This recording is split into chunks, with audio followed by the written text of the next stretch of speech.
चिंतन कहते कि अगर हमने अपने अंदर सोच करी है, कहीं भगवान गए नहीं। गोपियों के अंदर बजरंगियों के अंदर अहम हो गया, मेरे जैसे सुंदर कौन है जिसके संग में त्रिलोकी का स्वामी नाच रहा है। अहम हो गया, अहंकार हो गया, और उस अहंकार की वजह भगवान वहां रहते नहीं है जहां अहंकार। तभी तो कहा कि 10 ज्ञान इंद्रियां, 5 ज्ञान इंद्रियां और 5 कर्म इंद्रियां, ये 10 इंद्रियां हमारी विशेष है। इन इंद्रियों के विषय में विचार करना अनिवार्य है। तभी मैं आपको कहता हूं, कृपालु जी महाराज जी को जरूर सुनिए, सुधांशु जी को सुनिए, राजेंद्र दास को अवश्य सुनिए, उनके प्रवचन सुनिए। अब रामचंद्र डोंगरे जी महाराज का प्रवचन नहीं आता, श्री बाप किंकर जी महाराज का प्रवचन नहीं आता, उनकी पुस्तकें हैं, उनको लो, देखो जरा उनके अंदर अध्यात्म ज्ञान क्या है।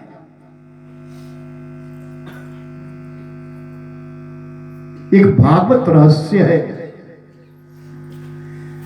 रामचंद्र डोंगरे जी महाराज ने लिखा, भागवत के विषय में कहा है संपूर्ण भागवत, और रहस्य निकाला है कि इसका सारांश है, सारांश है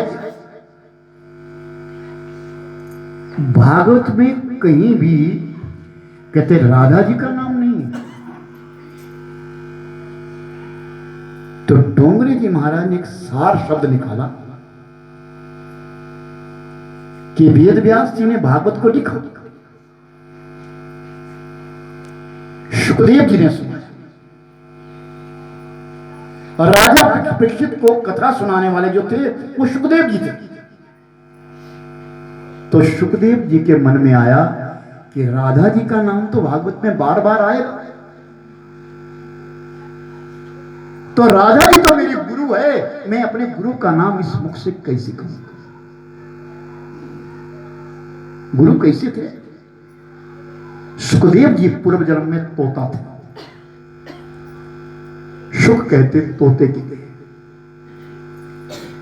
तो जंगल में रहते और जंगल में कृष्ण कृष्ण नहीं राधे राधे राधे राधे राधे राधे बोला करते, राधे राधे राधे राधे की रट लगाते थे। एक दिन राधा जी सामने आई और राधा जी ने कहा, वत्स, वत्स कहते पुत्र के लिए, अरे वत्स कृष्ण भक्त, कृष्ण भक्त, कृष्ण भक्त। कृष्ण बोलने से तेरे लिए ज्ञान मिलेगा, भक्ति मिलेगी। तो शुक ने, उस तोते ने परिक्रमा करी, श्री राधा जी की परिक्रमा करी और कहा, आप मेरे गुरुदेव। आज जब राजा परीक्षित के लिए कथा सुनाने की बारी आई तो ये नहीं कहा कि सुखदेव बोल रहे हैं, श्री शुकावाच, श्री शब्द लगाया। श्री कौन? मेरे गुरु महाराज। मुख मेरा है लेकिन शब्द मेरे गुरु महाराज के हैं, तो मैं अपने मुख से अपने गुरु महाराज का नाम श्री रखूंगा, उनका नाम उच्चारण नहीं करूंगा। तो आत्म तत्व, आत्मज्ञान सुखदेव जी को हुआ, तो वो सुखदेव जी, जिन सुखदेव जी ने जन्म से पहले भगवान शंकर जी के मुख से इस भागवत कथा को सुना, वो राजा परीक्षित को परम गति दे सके, क्योंकि राजा परीक्षित ने जन्म से पहले भगवान का दर्शन किया, अपनी मां उत्तरा के गर्भ में दर्शन किया, और सुखदेव जी ने भागवत कथा को भगवान शंकर जी के मुखारविंद से जन्म से पहले तोता बन करके सुन लिया। तो गति हुई। जब तक इंसान आत्म चिंतन ना करे कि हम कौन है, हम क्या है, हम किस लिए संसार में आए हैं, तो उसके लिए बोधित नहीं है।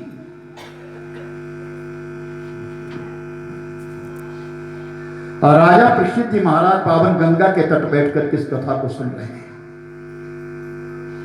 शुकाचार्य कहते हैं, राजन आज 10वां पुत्र जन्मा तो संयोग से उस अजामिल ने अपने पुत्र का नाम नारायण रखा। संत युक्ति बता दे, छोटा बालक उससे ज्यादा प्रीति होती है, ज्यादा प्रेम होता है। बड़े पुत्र से इतना प्रेम नहीं है, बड़ी संतान से इतना प्रेम नहीं है जितना प्रेम एक बालक से होता है, छोटे बालक से।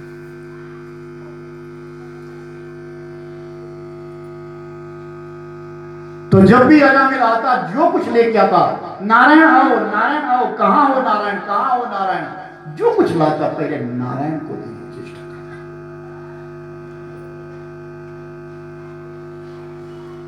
और इस युवा से नारायण नारायण नारायण नाम जप होने लगा। जाने अनजाने में प्रभु जप होने लगा, परमात्मा का नाम सुमिरन चिंतन होने लगा, जाने अनजाने में, कह के नहीं, बिना कहे अपने आप हो रहा। 5 साल का अभी नारायण हुआ है, अजामिल बीमार हो गया है, कहीं जा आ नहीं सकता, मृत सैया पर पड़ा है, और दासी अब बाहर निकलती है। आज अजामिल मृत सैया के ऊपर है और संध्या की बेला है, सूर्यास्त हो रहा है। दिन और रात की जहां संधि होती है उसका नाम संध्या है। हमारी भारतीय संस्कृति यही कहती है कि उस समय, उस संध्या की बेला के बीच में अपने घर में ज्योत दीपक इत्यादि जल जाना चाहिए, उस ठाकुर जी की पूजा हो जाए। वो संधि है, मिलन है।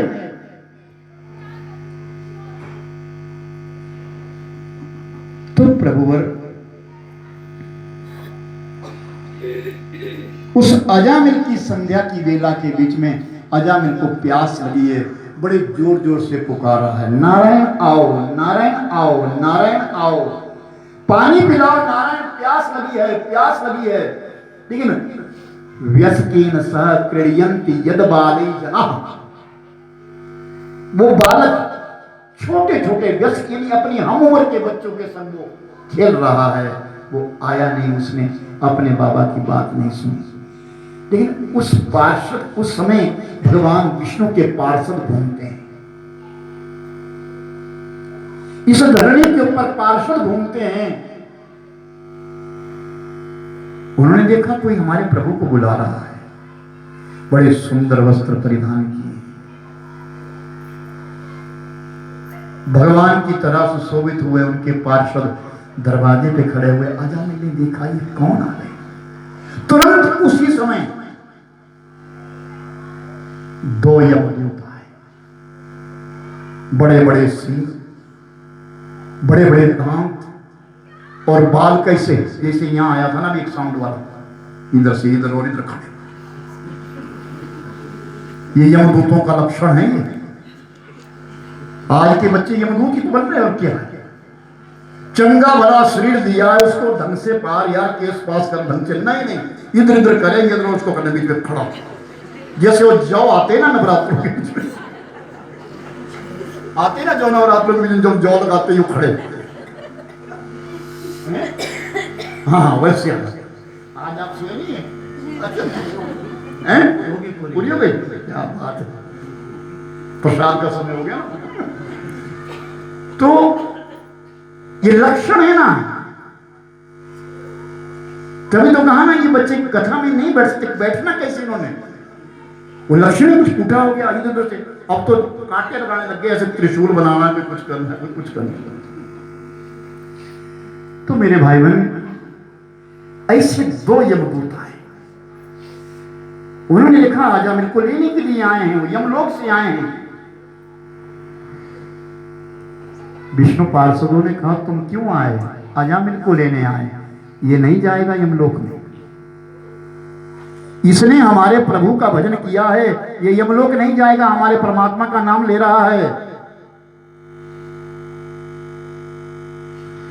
महाराज आपके परमात्मा का नाम नहीं ले रहा है, इसके पुत्र का नाम है नारायण।